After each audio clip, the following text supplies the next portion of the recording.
ಅಲ್ಲ, ನೀವು ಕೇಳಿದ ಪ್ರಶ್ನೆ ಇಲ್ಲಿಗೆ ಸೇರಿದೆ ಸರ್, ಇಲ್ಲ ಅಲ್ಲಿಗೆ ಸೇರಿದೆ ಸರ್? ಇಲ್ಲ ಸರ್, ನನ್ನ ಪ್ರಶ್ನೆ ಸ್ಟಾರ್ಗಳು ನಮ್ಮ ನೆಲದ ಕಥೆಗಳನ್ನ ಸ್ಟಾರ್ಗಳು ದರ್ಶನ್ ಹತ್ರ ಏನಾಯ್ತಾರೆ ಕೇಳಿ ಸರ್. ಆಯ್ತು ಸರ್. ದರ್ಶನ್ ಸರ್, ಇಷ್ಟು ವರ್ಷಗಳ ಕಾಲದಲ್ಲಿ ನೀವು ನೋಡಿರೋ ಹಾಗೆ ನಮ್ಮ ನೆಲದ ಕಥೆಗಳನ್ನ ಒಪ್ಕೊಳ್ಳುವಂತಹ ಸಂದರ್ಭದಲ್ಲಿ ನಿಮಗಿರುವಂತಹ ಚಾಲೆಂಜಸ್ ಏನಿರುತ್ತೆ?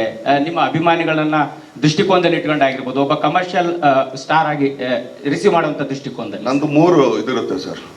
ಒಂದು, ಹೆಣ್ಣನ್ನು ಆ್ಯಕ್ಚುಲಿ ತುಚ್ಛವಾಗಿ ನೋಡಬಾರ್ದು ಸಿನಿಮಾದಲ್ಲಿ.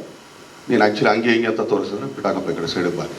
ಅದು ಬಿಟ್ಟು ನನ್ನ ನೆಲದ ಬಗ್ಗೆ, ಕನ್ನಡ ಬಗ್ಗೆ ತುಂಬ ಕೇವಲ ಮಾತಾಡಿಸ್ಬಾರ್ದು. ಇನ್ನೊಂದು, ನಾವಿಷ್ಟೂ ಜನ ಸೇರೋದಕ್ಕೆ ಒಬ್ಬ ಕ್ಯಾಪ್ಟನ್ ಇರ್ತಾನೆ. ಆತ ಎಲ್ಲಿಂದ ದುಡ್ಡು ತರ್ತಾನೆ ಗೊತ್ತಿಲ್ಲ ನಮಗೆ. ಮನೆಯಿಂದ ತರ್ತಾನೆ, ಸಾಲ ಮಾಡ್ತಾನೆ, ಬ್ಯಾಂಕಾಗಿ ಗಿರ್ವಿ ಇಡ್ತಾನೆ ಗೊತ್ತಿಲ್ಲ. ಆತ ಒಬ್ಬ ನಂಬ್ಕೊಂಡು ನಮ್ಗೆ ಇಷ್ಟೂ ಜನ ಸೇರಿಸ್ಬೇಕಾದ್ರೆ ಆತನಿಗೆ ಒಳ್ಳೇದಾಗಬೇಕಷ್ಟೇ. ಈ 3 ಇಟ್ಕೊಂಡು ನಾನು ಸಿನಿಮಾ ಮಾಡ್ತೀನಿ.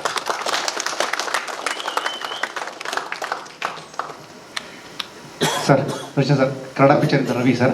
ಹಾಂ ಸರ್. ಹಾಂ ಸರ್. ಸರ್, ನೀವು ಕಲಾವಿದರ ಸಂಘದಲ್ಲಿ ಅಂದರೆ ಮೊನ್ನೆ ಪ್ರೆಸ್ ಮೀಟಲ್ಲಿ ಹೇಳಿದ್ರಿ, ಇಲ್ಲಿ ತನಕ ನೀವು ಈ ಪಾಯಿಂಟ್ಗೆ ನಮ್ಮ ನಾರ್ತ್ ಕರ್ನಾಟಕ ಕಡೆಯಿಂದ ತುಂಬ ಜನ ವಯಸ್ಸಾದಂಥವ್ರು ದರ್ಶನ್ ಅವರಿಗೆ ನನ್ನದೊಂದು ಥ್ಯಾಂಕ್ಸ್ ಅಂತ ಇದೆ ಸರ್.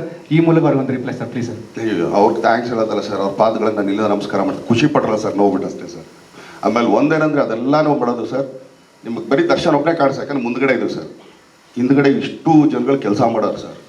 ಇವ್ರುಗಳು ಔಟ್ಪುಟ್ಟು ಅಷ್ಟೇ ನಾವು ಹೊರಗಡೆ ತಂದಿಲ್ಲ ಸರ್, ಅಷ್ಟೇ.